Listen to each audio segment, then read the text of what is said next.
विवाह।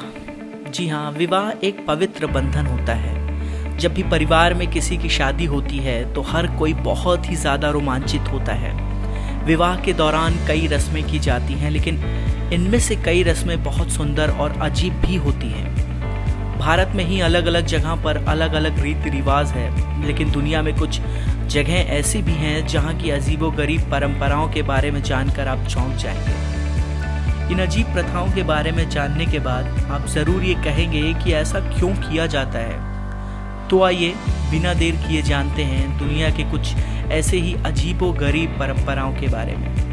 नंबर 1, दुल्हन का अपहरण और फिरौती की मांग। जी हाँ, रोमानिया में एक अजीब और मज़ेदार परंपरा होती है।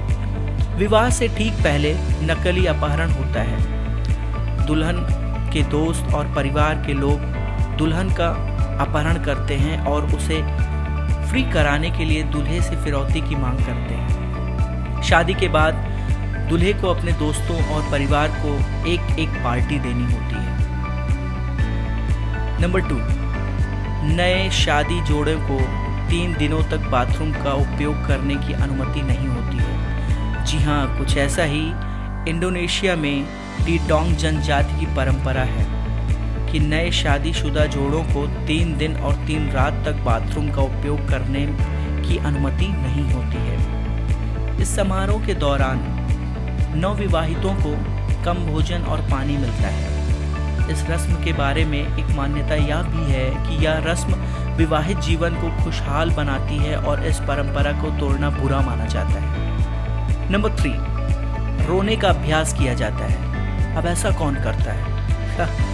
तो चीन में कुछ ऐसा ही होता है। चीन के टूजिया जाति समूह में शादी से ठीक 1 महीने पहले यह विचित्र परंपरा शुरू होती है। शादी के 1 महीने से दुल्हन हर दिन 1 घंटे के लिए रोना शुरू कर देती है। दुल्हन की माँ 10 दिनों के बाद ऐसा करती है और दादी 10 दिनों के बाद करती रहती है। धीरे धीरे परिवार की सभी महिलाएं सदस्य इस रोने की परंपरा में शामिल हो जाते हैं। नंबर 4, फ्रांस में अजीब प्रथाएं हैं, जैसे कि फ्रेंच पोलिनेशिया में शादी के बाद कपल के रिश्तेदार जमीन पर सोते हैं, फिर उनके ऊपर एक कपड़ा रखा जाता है या एक मानव गलीचा बनता है। न्यूलीवेड्स को फिर इस मानव गलीचे पर चलना होता है। नंबर 5, लकड़ी से बनी नक्काशीदार चम्मच तोहफे में दिए जाते हैं। वेल्स में पुरुष शादी से पहले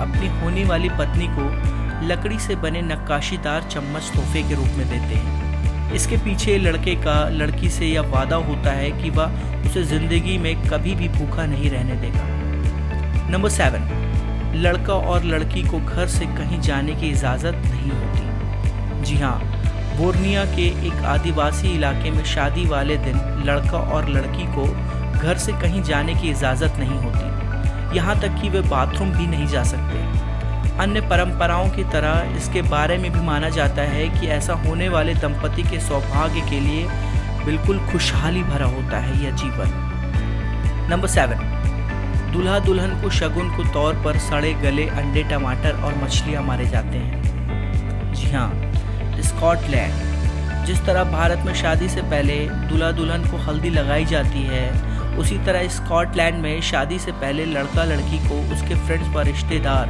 शगुन के तौर पर सड़े गले अंडे, टमाटर और मछलियाँ मारते हैं। इस तरह सभी द्वारा फेंकी गई ये गंदी चीज़ों से लड़का लड़की को बचना होता है। मान्यता है कि इन चीज़ों से वह खुद को संभालने में अगर सक्षम रहते हैं तो अपनी आगे वाली ज़िंदगी को भी इसी संकट, इसी तूफान से इस तरीके के बचने के लिए, जूझने के लिए तैयार हैं।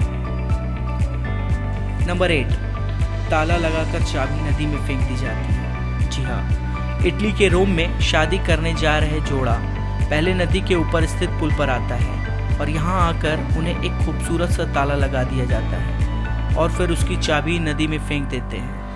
मान्यता है कि ऐसा करने से उनका संबंध हमेशा के लिए जुड़ जाता है और फिर यह दंपति कभी अलग नहीं होता।